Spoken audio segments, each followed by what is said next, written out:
सोचिए अगर एक दिन पूरे शहर को खाली करा दिया जाए क्योंकि जमीन के नीचे एक ऐसा बॉम्ब मिला है जो किसी भी पल फट सकता है। हजारों लोग अपनी जान बचाकर भाग रहे हों, पुलिस सड़कों को बंद कर चुकी हो, आर्मी के सबसे बड़े बॉम्ब एक्सपर्ट मौके पर पहुंच चुके हों, लेकिन किसी को यह अंदाजा भी न हो कि असली खतरा बम नहीं बल्कि करोड़ों डॉलर्स की एक ऐसी रॉबरी है जो उसी समय उनके सामने हो रही है। और सबसे हैरान करने वाली बात यह है कि इस रॉबरी में चुराए जाने वाले हैं लाखों नहीं बल्कि लगभग 30 मिलियन डॉलर्स के ऐसे हीरे जिनका कोई रिकॉर्ड नहीं है। दूसरी तरफ बैंक के अंदर करोड़ों का कैश भरा पड़ा है और कुछ लोग शहर में फैले डर और अफरा तफरी का फायदा उठाकर चुपचाप उसे समेट रहे हैं। लेकिन कहानी यहीं खत्म नहीं होती। जैसे जैसे राज खुलते हैं वैसे वैसे पता चलता है कि जिस बॉम्ब को सभी असली समझ रहे हैं उसके पीछे भी एक खतरनाक साजिश छिपी हुई है। हर नया खुलासा पिछले खुलासे से ज्यादा चौंकाने वाला है। आखिर कौन है ये लोग जो पूरे शहर को बेवकूफ बनाकर करोड़ों डॉलर लेकर गायब होने वाले हैं? क्या बॉम्ब सच में फटेगा? असली हीरे किसके पास जाएंगे? और कौन आखिरी समय में सबसे बड़ा धोखा देगा? यकीन मानिए इस कहानी का आखिरी ट्विस्ट जानने के बाद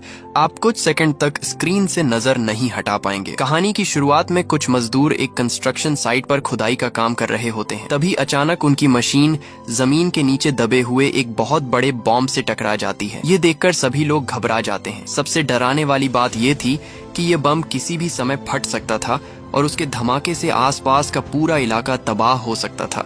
इंसिडेंट साइट से ली गई तस्वीरें तुरंत आर्मी के बॉम्ब डिफ्यूजल करने वाले एक्सपर्ट ट्रांटर को भेजी जाती हैं। जैसे ही ट्रांटर उन तस्वीरों को देखते हैं वह हालात की गंभीरता समझ जाता है। बिना समय गंवाए वह अपने साथियों को आदेश देते हैं कि 800 मीटर के दायरे में सुरक्षा घेरा बनाया जाए और साथ ही आसपास रहने वाले सभी लोगों को तुरंत वहां से निकाला जाए। अलग अलग डिपार्टमेंट्स के अच्छे तालमेल की वजह से पूरा इलाका बहुत जल्दी बंद कर दिया जाता है। पुलिस सड़कों पर तैनात हो जाती है और लोगों को सुरक्षित स्थानों पर भेजा जाने लगता है। कुछ ही समय में पूरा क्षेत्र लगभग खाली हो जाता है। लेकिन इसी बीच एक अपार्टमेंट की एक खास जगह पर कुछ ऐसा हो रहा होता है जो बाकी हालात से बिल्कुल अलग था। उस कमरे की खिड़कियां और दरवाजे पूरी तरह बंद थे। पर्दे भी कसकर लगाए गए थे ताकि अंदर क्या चल रहा है ये किसी को दिखाई ना दे सके। कमरे के अंदर मौजूद कुछ ताकतवर आदमी आर्मी के ऑर्डर्स को पूरी तरह नजरअंदाज कर रहे होते हैं, जबकि बाकी सभी लोग अपनी जान बचाने के लिए वहां से जा रहे होते हैं। लेकिन ये लोग अपनी जगह छोड़ने के लिए बिल्कुल तैयार नहीं दिखाई देते। ऐसा लगता है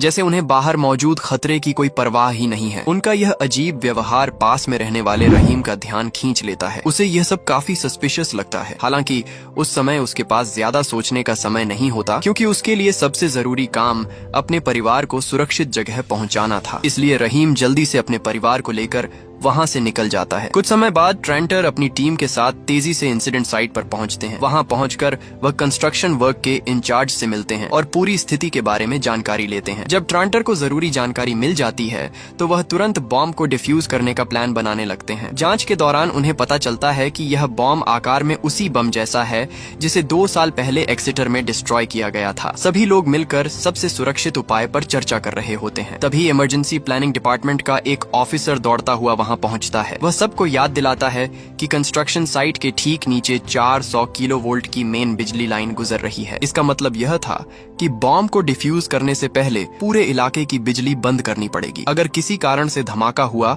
और बिजली की लाइनें नष्ट हो गईं, तो उसके बाद कई दूसरी दुर्घटनाएं भी हो सकती थीं, जिनसे भारी नुकसान होने के चांस थे। इसके बाद रोबोट ऑपरेटर सावधानी से बॉम्ब डीएक्टिवेटेड करने वाले रोबोट को आगे बढ़ाता है। कैमरे से आने वाली तस्वीरों को देखकर ट्रांटर नोटिस करते हैं कि बॉम्ब का मेन हिस्सा जमीन के काफी अंदर दबा हुआ है। इसके अलावा उसके आसपास का पूरा एरिया गंदे पानी से भरा हुआ था। स्थिति को देखते हुए ट्रांटर समझ जाते हैं कि बॉम्ब तक सुरक्षित तरीके से पहुंचने से पहले सारा जमा हुआ पानी निकालना जरूरी है। इसलिए उनके आदेश पर सैनिक बहुत सावधानी से एक सक्शन पाइप उस पानी में नीचे उतारते हैं ताकि वहां जमा पानी को बाहर निकाला जा सके। पानी निकालने का काम पूरा होने के बाद बॉम्ब को डिफ्यूज करने का काम शुरू हो जाता है। इसी समय पूरे इलाके की बिजली भी बंद कर दी जाती है। आसपास की सभी सड़कें खाली करा दी जाती हैं और हर चौराहे पर पुलिस तैनात कर दी जाती है ताकि कोई भी व्यक्ति या वाहन रिस्ट्रिक्टेड एरिया में एंटर ना कर सके। लेकिन दूसरी तरफ वही 4 आदमी जिनका व्यवहार पहले से ही सस्पिशियस था अब अपने प्लान पर काम शुरू कर देते हैं। वे सभी सुरक्षा वाले कपड़े पहनते हैं और तेजी से अपार्टमेंट की बेसमेंट की तरफ उतर जाते हैं। वहाँ उन्होंने पहले से ही अपने काम के लिए जरूरी सभी इक्विपमेंट छिपा कर रखे हुए थे। इस बेसमेंट की एक दीवार के ठीक दूसरी तरफ बैंक का वॉल्ट मौजूद था। अब उनकी असली योजना साफ हो चुकी थी। वे बॉम्ब की वजह से बने इस हंगामे का फायदा उठाकर बैंक का सारा पैसा लूटना चाहते थे। इसीलिए समय बर्बाद किए बिना वे अपने काम में लग जाते हैं। चारों लोग अपने अपने काम बहुत साफ तरीके से बांट लेते हैं। उनमें से एक आदमी बाहर सड़क पर जाकर निगरानी रखने वाला कैमरा भी लगा देता है। इसके बाद वह एक जनरेटर चालू करता है, जिसे पहले से ही एक डस्टबिन के अंदर छिपाकर रखा गया था। ये जनरेटर उनके सभी डिवाइसेस को लगातार बिजली देने वाला था। जैसे ही जनरेटर चालू होता है, बाकी 3 लोग एंगल ग्राइंडर निकालकर दीवार काटना शुरू कर देते हैं। कुछ देर बाद वे बड़े हथौड़ों का इस्तेमाल करने लगते हैं। वे पूरी ताकत से लगातार दीवार पर वार करते हैं। केवल कुछ ही मिनटों में वे बाहरी ईंटों की दीवार को तोड़ने में सफल हो जाते हैं। इस समय तक पुलिस को उनके बारे में कोई जानकारी नहीं होती। दिलचस्प बात यह थी कि बैंक का अलार्म सिस्टम लगातार बज रहा था। बैंक के एक कर्मचारी ने सुझाव भी दिया कि इसकी जांच की जानी चाहिए, लेकिन इलाके की घेराबंदी में लगे पुलिस अधिकारी ने इस चेतावनी को ज्यादा इम्पोर्टेंस नहीं दी और उसे नजरअंदाज कर दिया। उधर चोरों ने बाहरी दीवार हटाने के बाद उसके पीछे मौजूद मजबूत कंक्रीट की परत तक पहुंच बना ली थी। अब वे एक और ड्रिल मशीन लेकर आते हैं ताकि अगले फेज का काम शुरू किया जा सके, लेकिन यह काम बहुत पेशेंस मांगने वाला था। ड्रिलिंग के दौरान काफी तेज आवाज निकलती थी और यही आवाज उन्हें पुलिस के सामने बेनकाब कर सकती थी। इसलिए गैंग का एक सदस्य कोरालिस बाहर निगरानी के लिए तैनात किया जाता है। उसका काम था पुलिस की हर हरकत पर नजर रखना। जैसे ही कोई पुलिस की गाड़ी वहां से गुजरती दिखाई देती, वह तुरंत अपने साथियों को मशीन बंद करने का संकेत देता। इसी दौरान कंस्ट्रक्शन साइट पर भी काम आगे बढ़ चुका था। सारा गंदा पानी निकाल दिया गया था और ट्रांटर अपने साथियों के साथ स्पेशल इक्विपमेंट लेकर दोबारा बॉम्ब के पास पहुंचते हैं। वह सावधानी से मिट्टी हटाते हैं और तभी उन्हें बम के ऊपर लगा एक प्रेशर डेटोनेटर दिखाई देता है। ट्रांटर बहुत ध्यान से उसकी जांच करते हैं। जांच के दौरान उन्हें पता चलता है कि एक प्रेशर डेटोनेटर अभी भी सही हालत में मौजूद है और पूरी तरह खराब नहीं हुआ है। लेकिन इससे भी ज्यादा चिंता की बात कुछ और थी। जांच को आगे बढ़ाने पर ट्रांटर को पता चलता है कि बॉम्ब में केवल प्रेशर डेटोनेटर ही नहीं लगा हुआ था, उसके अंदर एक टाइमर डेटोनेटर भी छिपा हुआ था। ये खोज सभी के लिए बेहद चिंता की बात थी। स्थिति की गंभीरता समझने के लिए ट्रांटर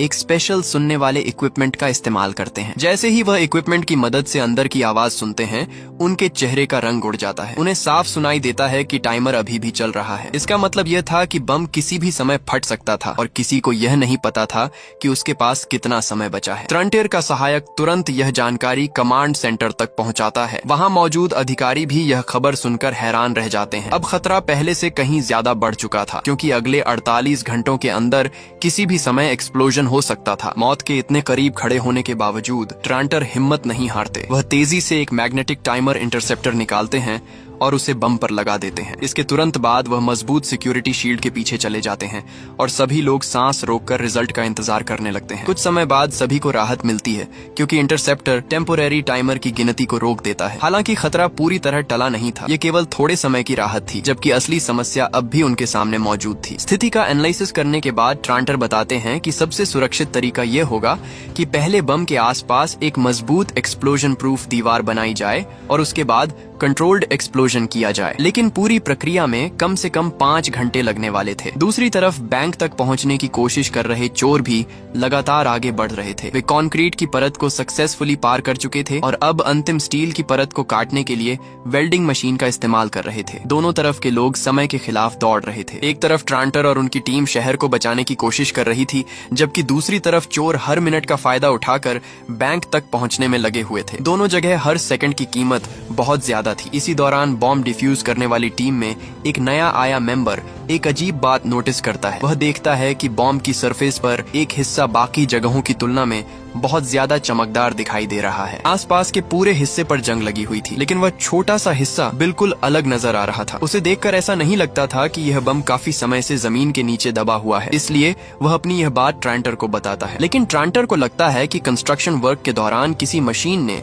गलती से उस हिस्से को रगड़ दिया होगा, इसी वजह से वह चमकदार दिखाई दे रहा है। इसलिए वह इस बात पर ज्यादा ध्यान नहीं देते और अपने काम में लगे रहते हैं। उधर बैंक में घुसने वाले लोग आखिरकार स्टील की दीवार भी तोड़ने में सफल बेदखल हो जाते हैं। जैसे ही वे वॉल्ट के अंदर पहुंचते हैं, सबसे पहले कैमरों पर धुंध जैसा स्प्रे करते हैं ताकि उनकी वीडियो रिकॉर्ड ना हो सके। इसके बाद वे अंदर रोशनी की अरेंजमेंट करते हैं और रॉबरी की तैयारी शुरू कर देते हैं। वैसे दोस्तों, अगर आपको भी ऐसी होश उड़ा देने वाली फिल्में पसंद आती हैं जहां हर मिनट कहानी नया मोड़ लेती है, तो वीडियो को लाइक जरूर कर देना और कमेंट में बताइए कि आपको अभी तक सबसे ज्यादा चौंकाने वाला पल कौन सा लगा है। साथ ही चैनल को सब्सक्राइब कर लीजिए क्योंकि आगे कहानी और भी खतरनाक होने वाली है। वॉल्ट के अंदर उन्हें काफी सोना भी मिलता है, लेकिन सोना बहुत भारी था और उसे लेकर भागना आसान नहीं था, इसलिए वे मजबूरी में उसे वहीं छोड़ देते हैं और नकद पैसों और छोटे कीमती गहनों पर फोकस करते हैं। दूसरी तरफ बॉम्ब डिफ्यूज करने वाली टीम का नया सदस्य अभी भी संतुष्ट नहीं था। उसे लगातार लग रहा था कि बॉम्ब में कुछ न कुछ गड़बड़ जरूर है, इसलिए वह एक बार फिर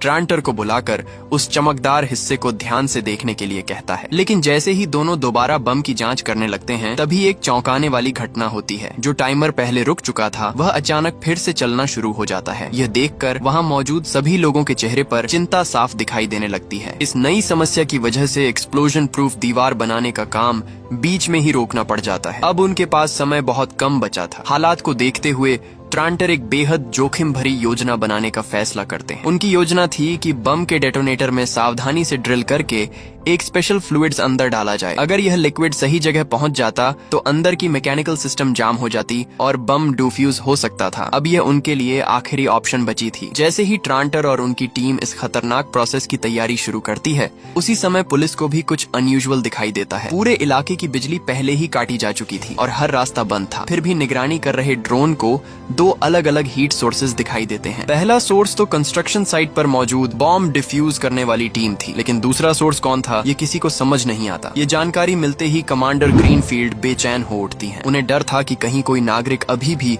रिस्ट्रिक्टेड एरिया के अंदर फंसा न हो। अगर ऐसे समय में विस्फोट हो जाता तो बड़ी संख्या में लोगों की जान जा सकती थी, इसलिए वह तुरंत बॉम्ब डिफ्यूज करने की प्रक्रिया को रोकने का आदेश देती है। उधर बैंक के अंदर मौजूद चारों चोर पूरी तेजी से काम कर रहे थे। वे एक एक करके सभी सिक्योरिटी लॉकर्स खोल रहे थे और उनमें मौजूद कीमती सामान अपने बैग में भर रहे थे। उनके चेहरे पर साफ दिखाई दे रहा था कि वे इस मौके का पूरा फायदा उठाना चाहते थे। इसी दौरान कोरालिस भी अंदर पहुंच जाता है। वह सीधे वॉल्ट के एक कोने में रखी एक खास अलमारी की तरफ बढ़ता है। बाकी लोगों से अलग उसका ध्यान किसी विशेष चीज पर पड़ता है। वह सावधानी से अलमारी खोलता है और उसके अंदर रखा एक ऑब्जेक्ट निकालकर अपने पास रख लेता है। गैंग का लीडर यह सब देखता है लेकिन हैरान नहीं होता। वह केवल इशारा करके कोरालिस को वह सामान बाकी लूट के साथ रखने के लिए कहता है। कुछ समय बाद कमांडर ग्रीनफील्ड द्वारा भेजे गए पुलिस अधिकारी अपार्टमेंट की तरफ पहुंच जाते हैं। कोरालिस बाहर से यह सब देख लेता है। जैसे ही उसे पता चलता है कि पुलिस इमारत की तलाशी लेने वाली है, वह तुरंत अपने साथियों को चेतावनी देता है। वह सभी को जल्दी काम खत्म करके निकलने के लिए कहता है, लेकिन तभी एक अनएक्सपेक्टेड घटना हो जाती है। इमारत से बाहर निकलते समय कोरालिस की मुलाकात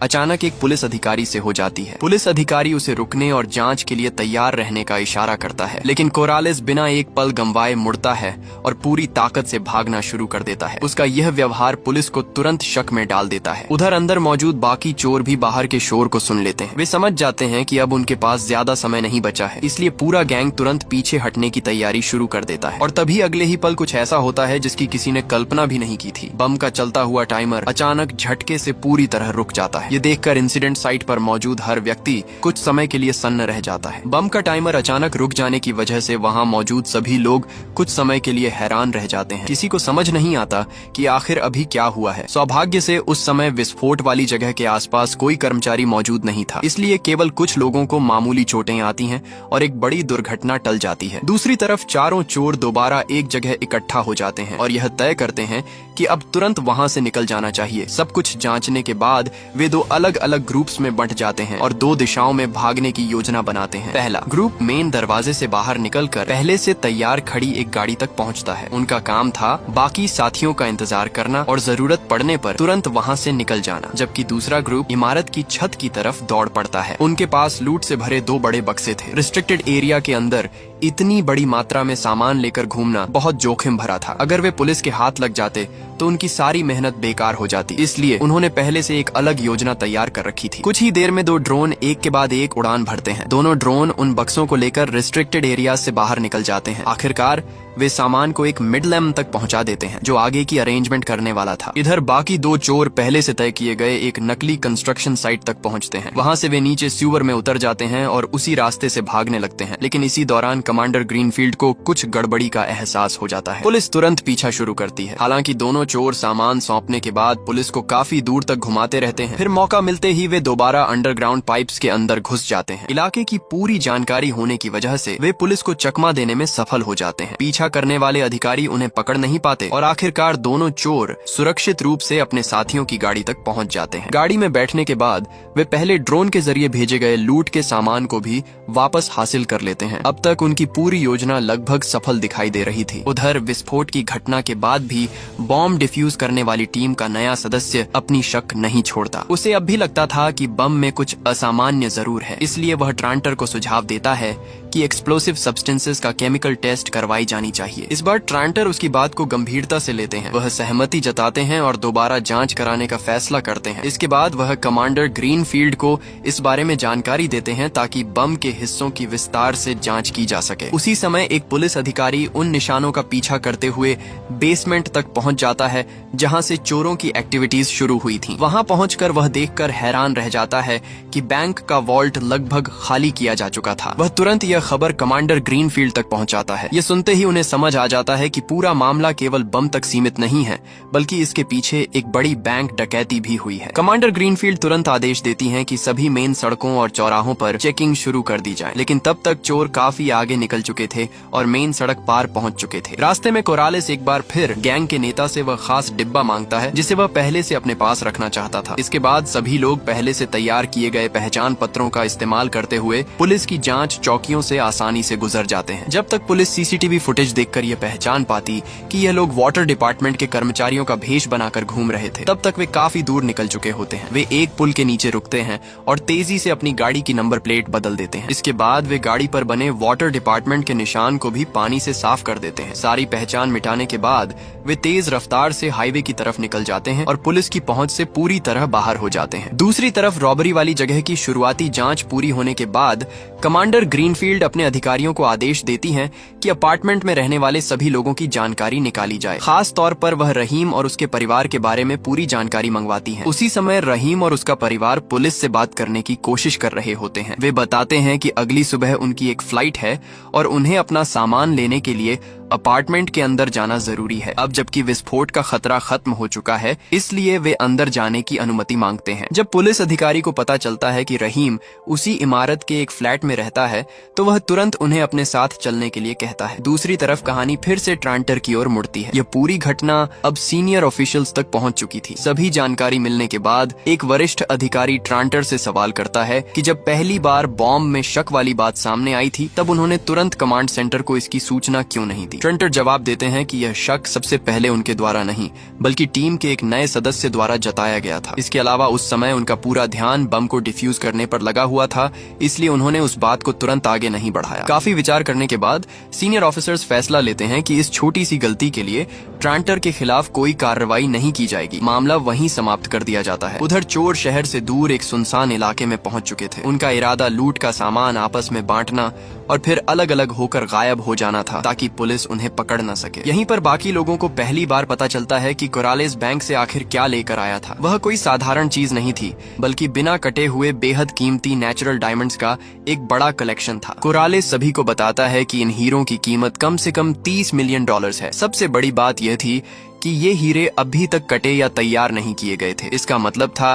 कि इन्हें बाद में आसानी से बेचा जा सकता था और इनका पता लगाना लगभग नामुमकिन हो जाता। इसके बाद कोरालेस बाहर जाकर एक फोन कॉल करता है। वह किसी ऐसे व्यक्ति से संपर्क कर रहा था जो इन हीरों को बेचने और सबूत मिटाने में मदद कर सके, लेकिन उसे नहीं पता था कि अगले ही पल सब कुछ बदलने वाला है। अचानक कुछ अजनबी लोग उस घर में घुस आते हैं। चोर उनका मुकाबला करने की पूरी कोशिश करते हैं, लेकिन वे संख्या और ताकत दोनों में कमजोर पड़ जाते हैं। कुछ ही मिनटों में सभी को काबू कर लिया जाता है और एक अंधेरे कमरे में बंद कर दिया जाता है। अब साफ हो जाता है कि यह पहले से रचा गया जाल था। किसी ने इन चोरों की जानकारी दूसरे गैंग तक पहुंचा दी थी। सबसे चौंकाने वाली बात यह थी कि जानकारी देने वाला कोई और नहीं बल्कि कोरालेस खुद था। असल में इस नए गैंग का लीडर वही व्यक्ति था जिससे कोराल्स ने पहले सीक्रेटली संपर्क किया था। दूसरी तरफ पुलिस जांच में यह भी सामने आता है कि बेसमेंट की चाबियों की जिम्मेदारी रहीम के पास थी। इसीलिए पुलिस रहीम और उसके पूरे परिवार को बयान दर्ज कराने के लिए जाती है। रहीम का परिवार माइग्रेंट था, उसके माता पिता इंग्लिश नहीं बोल पाते थे,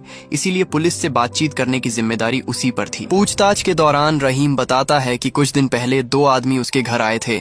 उन्होंने सुरक्षा वाले कपड़े पहने हुए थे और उनके पास ऑफिशियल डॉक्यूमेंट्स भी थे। उन लोगों ने कहा कि उन्हें बेसमेंट में कंस्ट्रक्शन वर्क का सामान रखना है, इसलिए चाबियां चाहिए। रहीम बताता है कि वह किसी गवर्नमेंट डिपार्टमेंट से विवाद नहीं चाहता था, इसलिए उसने बिना किसी शक के चाबियां उन्हें दे दी। लेकिन उसे बिल्कुल अंदाजा नहीं था कि इसके बाद इतनी बड़ी बैंक रॉबरी होने वाली है। पुलिस उसकी बात सुनने के बाद यह मान लेती है कि रहीम का इस मामले में सीधा हाथ नहीं है, इसलिए उसे वापस घर जाकर अपना सामान पैक करने की परमिशन दे दी जाती है। रहीम को वापस घर जाने की परमिशन तो मिल जाती है, लेकिन उस समय तक इलाके की बिजली अभी भी नहीं आई थी, लिफ्ट बंद थी, इसलिए पुलिस अधिकारियों को उसके परिवार के बुजुर्ग लोगों को सीढ़ियों से ऊपर पहुंचाने में मदद करनी पड़ती है। दूसरी तरफ कोरालिस की कहानी आगे बढ़ती है। शुरुआत में उसने नए गैंग के लीडर के साथ एक समझौता किया था। समझौते के अनुसार बाकी सारे गहने और नगद पैसे नए गिरोह को मिलने वाले थे, जबकि हीरे केवल कोरालिस के पास रहने वाले थे। लेकिन कोरालिस ने इंसानी लालच को कम आंका था। जैसे ही नए गैंग के लीडर को हीरों की असली कीमत का अंदाजा हुआ,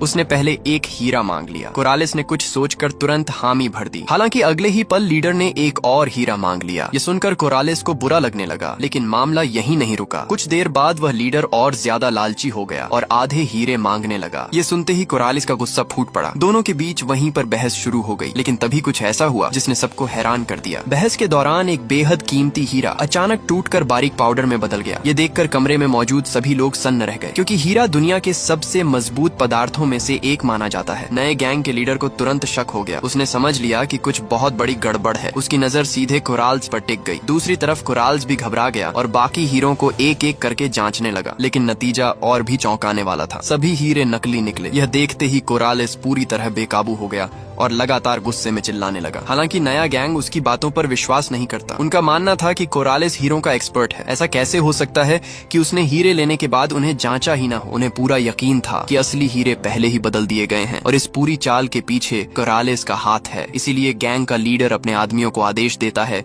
कि कोरालिस को पकड़कर मेज पर दबा दिया जाए। उसके बाद भी कोरालिस बार बार यही कहता रहता है कि उसे कुछ नहीं पता, लेकिन कोई उसकी बात मानने को तैयार नहीं था। यहाँ तक कि जब उसकी लेफ्ट रिस्ट तोड़ दी जाती है, तब भी वह असली हीरो का पता नहीं बताता। इसके बाद उसकी दूसरी रिस्ट को भी चोट पहुंचाई जाती है, लेकिन फिर भी कोरालिस कुछ नहीं बोलता। ये देखकर गैंग का लीडर और ज्यादा क्यूरियस हो जाता है। वह फैसला करता है कि कोरालिस को एक अलग जगह ले जाकर उससे सच्चाई निकलवाई जाएगी। इसलिए उसके आदमी कोरालिस को गाड़ी की डिक्की में डाल देते हैं और पूरा गैंग वहाँ से निकल पड़ता है। दूसरी तरफ बॉम्ब डिफ्यूज करने वाले एक्सपर्ट और ट्रांटर अपने साथियों के साथ एक सफल कैंपेन के बाद जश्न मना रहे होते हैं। वह अपने साथियों के साथ ड्रिंक करता है और फिर घर जाने के लिए निकल पड़ते हैं। लेकिन उनके चेहरे पर एक अजीब सी बेचैनी साफ दिखाई दे रही थी, जैसे उन्हें किसी बात की चिंता हो। कुछ ही समय बाद ट्रांटर को उनके सीनियर ऑफिसर का फोन आता है। फोन पर उन्हें बताया जाता है कि बम के आसपास से लिए गए मिट्टी के सैंपल्स की जांच पूरी हो चुकी है। रिपोर्ट सुनते ही ट्रांटर का चेहरा बदल जाता है, क्योंकि जांच में पता चलता है कि शहर के बीचों बीच मिला हुआ बम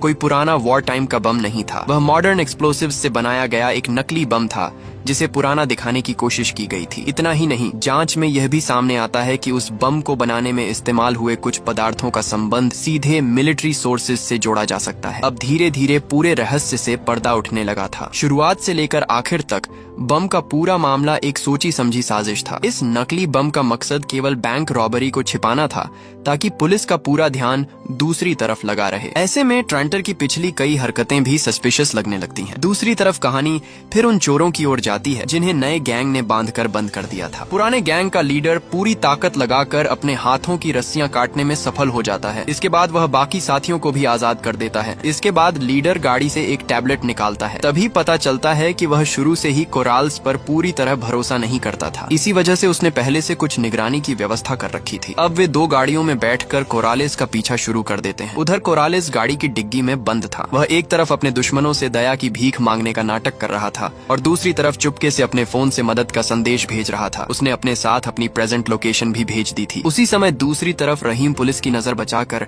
अपार्टमेंट की छत पर पहुंच जाता है। वहां पहुंचकर वह एक गमले के अंदर छिपा हुआ कागज का बैग निकालता है। वह उस बैग को सावधानी से अपने कपड़ों के अंदर छिपा लेता है। यहीं पर एक बड़ा खुलासा होता है। असली हीरो को बदलने वाला व्यक्ति करालिस था और उसने यह काम पहले से रहीम के साथ मिलकर किया था। ड्रोन की मरम्मत के दौरान मिले मौके का फायदा उठाकर दोनों ने असली हीरो की जगह नकली हीरे रख दिए थे। इसके बाद रहीम असली हीरे निकालता है और उन्हें एक सूटकेस के हैंडल के अंदर बहुत सावधानी से छिपा देता है। वह ग्लू की मदद से उन्हें मजबूती से चिपका देता है ताकि किसी को उन पर शक न हो। इसके बाद पूरा परिवार अपनी फ्लाइट पकड़ता है और सक्सेसफुली देश छोड़ देता है। ऊपर से देखने पर ऐसा लगता है कि उनकी योजना पूरी तरह सफल हो गई है, लेकिन पुलिस अभी भी जांच में लगी हुई थी। गहराई से जांच करने पर उन्हें पता चलता है कि करालिस का कई साल पहले हीरो की चोरी और स्मगलिंग से संबंध रहा है। उसके खिलाफ पुराने आपराधिक रिकॉर्ड भी मौजूद थे। पुलिस तुरंत सर्वेलेंस कैमरास की फुटेज जांचती है और श्योर हो जाती है कि करालिस असल में रॉबरी करने वाले गैंग का हिस्सा था। दूसरी तरफ बॉम्ब डिफ्यूज करने वाली टीम का नया सदस्य भी अपनी शंका छोड़ने को तैयार नहीं था। उसे बार बार टाइमर का चालू होना और फिर रुक जाना बेहद अजीब लग रहा था। इसलिए उसने टेस्ट वाले इक्विपमेंट को अलग करके उसकी गहराई से जांच की। जांच के दौरान उसे एक चौंकाने वाली बात पता चलती है। किसी ने उस इक्विपमेंट के साथ छेड़छाड़ की थी और वह व्यक्ति कोई और नहीं बल्कि ट्रांटर था। वही व्यक्ति जिसने बार बार उसे सीनियर ऑफिशियल्स को रिपोर्ट करने से रोका था। ये सच्चाई सामने आते ही नया सदस्य तुरंत कमांडर ग्रीनफील्ड को सारी जानकारी देता है। उधर रॉबरी करने वाले पुराने साथी भी आखिरकार कोरालिस तक पहुंच जाते हैं। वे अपनी 2 गाड़ियों से दुश्मनों की गाड़ी को दोनों तरफ से घेर लेते हैं और जबरदस्ती उसे रोक देते हैं। अंदर बैठे लोग पूरी तरह तैयार नहीं थे, इसलिए उन्हें संभलने का मौका भी नहीं मिलता। सबसे बड़ी समस्या यह होती है कि उनके पास मौजूद इकलौती बंदूक भी तुरंत छीन ली जाती है। उसी समय गाड़ी की डिग्गी में बंद कोरालिस को बाहर से 3 गोलियों की आवाज सुनाई देती है। ये आवाज सुनकर उसे लगता है कि शायद उसके पुराने साथी उसे बचाने के लिए आ गए हैं। लेकिन जब डिग्गी खुलती है और वह बाहर मौजूद लोगों को देखता है तो उसका चेहरा डर से सफेद पड़ जाता है। उसके सामने उसके पुराने साथी खड़े होते हैं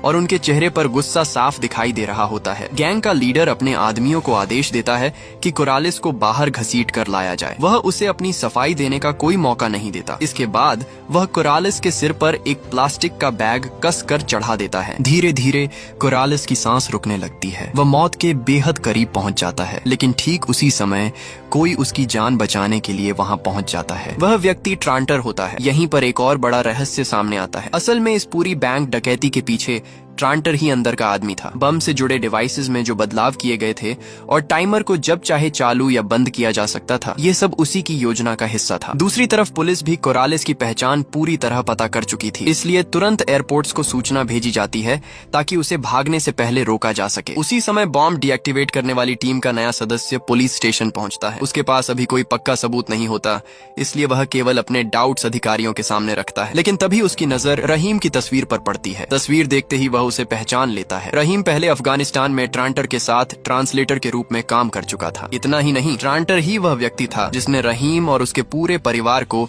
इस देश में बसने में मदद की थी। यह जानकारी सामने आने के बाद पुलिस को समझ आने लगता है कि मामला कितना गहरा है। उधर कोरालिस और ट्रांटर अब अलग अलग रास्तों से भाग रहे होते हैं। कोरालिस पहले से बुक किए गए एक होटल में पहुंचता है। वहां वह अपने कपड़े बदलता है और फिर बिल्कुल सामान्य पैसेंजर की तरह एयरपोर्ट की तरफ बढ़ जाता है। हालांकि बहुत से लोग उसकी तलाश कर रहे होते हैं, लेकिन वह अपने तय किए गए गेट की तरफ नहीं जाता। इसके बजाय वह एक सुनसान काउंटर पर पहुंचता है और एक दूसरा पासपोर्ट दिखाकर सक्सेसफुली अपनी यात्रा का प्रोसेस पूरी कर लेता है। दूसरी तरफ ट्रांटर एक हवाई अड्डे पर पहुंच चुका होता है। वहां से वह एक निजी विमान में बैठता है और देश छोड़कर दूर निकल जाता है। जब पुलिस की टीम ट्रांटर के घर पहुंचती है तब तक वहां कोई नहीं होता। पूरा घर खाली पड़ा होता है। हालांकि वहां मिले कुछ इक्विपमेंट और एक नोटबुक ये साबित करने के लिए काफी थे कि नकली बम की पूरी योजना का असली मास्टरमाइंड ट्रांटर ही था। कुछ समय बाद ट्रांटर, कोरालिस और रहीम तीनों टर्की के एक रेस्टोरेंट में मिलते हैं। यहीं से उनके पास्ट की कहानी सामने आती है। ट्रांटर, कोरालिस और रहीम के बीच का रिश्ता आज का नहीं था। उनकी कहानी लगभग 9 या 10 साल पहले शुरू हुई थी। उस समय कोरालिस हीरो की चोरी करते हुए पकड़ा गया था और उसे सिक्योरिटी फोर्सेस की निगरानी में ले जाया जा रहा था। उसी इलाके में ट्रांटर एक मिलिट्री मिशंस पर तैनात था, जबकि रहीम उसके साथ ट्रांसलेटर के रूप में काम कर रहा था। एक दिन पेट्रोलिंग के दौरान वे आतंकवादियों के हमले में फंस जाते हैं। हमले से बचने की कोशिश में ट्रेंटर और रहीम गलती से एक प्रेशर माइन के ऊपर पहुंच जाते हैं। अगर वे वहां से हिलते तो तुरंत एक्सप्लोजन हो सकता था। उसी समय कोरालिस को ले जा रहा काफिला भी वहां से गुजर रहा होता है, लेकिन दुर्भाग्य से काफिले की सबसे आगे वाली गाड़ी एक एक्सप्लोजन का शिकार हो जाती है और वहीं नष्ट हो जाती है। इसके बाद दोनों तरफ से भयंकर गोलीबारी शुरू हो जाती है। इस अफरा तफरी का फायदा उठाकर कोरालिस भागने की कोशिश करता है, लेकिन उसकी मुलाकात ट्रांटर से हो जाती है। उसके पीछे दुश्मन लगे हुए थे और नीचे माइन दबी हुई थी। ऐसे में बचने का एक ही रास्ता था, उसे ट्रांटर के निर्देशों का पालन करते हुए माइन को डीएक्टिवेट करना था। मजबूरी में तीनों एक टेम्पोरेरी टीम बना लेते हैं। रहीम दुश्मनों पर गोलीबारी करके उन्हें रोकने की कोशिश करता है। वहीं कोरालिस ट्रेंटर के इंस्ट्रक्शंस का पालन करते हुए धीरे धीरे माइन को इनएक्टिव करने में लग जाता है। काफी संघर्ष के बाद दुश्मनों को पीछे हटने पर मजबूर कर दिया जाता है और आखिरकार माइन भी सक्सेसफुली डीएक्टिवेट हो जाती है। इस जीवन और मौत के अनुभव के बाद तीनों के बीच गहरा भरोसा बन जाता है। समय बीतने के साथ कोरालिस अपने पुराने अपमान और बदले की भावना को नहीं भूल पाता। आखिरकार कोरालिस वही बैंक रॉबरी की पूरी योजना बनाता है। दूसरी तरफ रहीम और ट्रांटर भी उसका साथ देने का फैसला करते हैं। तीनों मिलकर ऐसी योजना तैयार करते हैं जिसमें नकली बम के जरिए पूरे शहर का ध्यान भटकाया जा सके। उनकी योजना सफल हो जाती है और आखिरकार असली हीरे उनके हाथ लग जाते हैं। इसके बाद तीनों हीरो को बेचने के लिए एक बड़े सौदे में शामिल होते हैं। सौदा पूरा होते ही बहुत बड़ी रकम उनके खातों में पहुंच जाती है। पैसे को बराबर हिस्सों में बांटा जाता है और तीनों को करोड़ों डॉलर्स मिलते हैं। इसके बाद वे अलग अलग रास्तों पर निकल जाते हैं ताकि किसी को उन पर शक न हो। इस तरह यह पूरी कहानी अपने अंत तक पहुंचती है। एक नकली बम से शुरू हुई ये घटना करोड़ों डॉलर्स की रॉबरी और कई साल पुराने रिश्तों के रहस्य तक पहुंच जाती है। अगर आपको भी ऐसी रोमांचक और दिमाग घुमा देने वाली फिल्में पसंद हैं, तो वीडियो को लाइक जरूर कीजिए। कमेंट करके बताइए कि कहानी का कौन सा पार्ट आपको सबसे ज्यादा चौंकाने वाला लगा। और ऐसे ही शानदार मूवी एक्सप्लेन वीडियो देखने के लिए चैनल को सब्सक्राइब करके बेल आइकॉन जरूर दबाइए ताकि आने वाली कोई भी वीडियो आपसे छूट न जाए। आज की कहानी यहीं समाप्त होती है। वीडियो देखने के लिए आपका बहुत बहुत धन्यवाद।